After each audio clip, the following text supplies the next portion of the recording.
மூன்றாம் உலக போர் மூலம் அப்படின்னு சொல்லி அமெரிக்கா முன்னாள் அதிபர் ட்ரம்ப் உலக நாடுகளுக்கு எச்சரிக்கை கொடுத்திருக்காங்க. அதுக்கேற்ற மாதிரி ரஷ்யா உக்ரைன் போர் முடிவுக்கு வரும்னு எதிர்பார்த்துட்டு இருந்தோம். ஆனா தொடர்ந்துகிட்டு இருக்கு.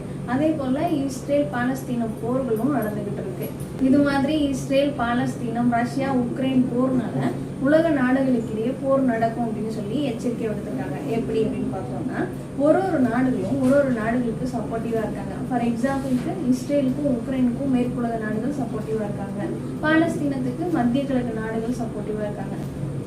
அதே மாதிரி ரஷ்யாவுக்கு சீன வடகொரிய நாடுகள் சப்போர்ட்டிவா இருக்காங்க. இந்த சப்போர்ட்டிவ்ஸ்னால உலக நாடுகளுக்கிடையே போர் வரும் அப்படின்னு சொல்லியிருக்காங்க.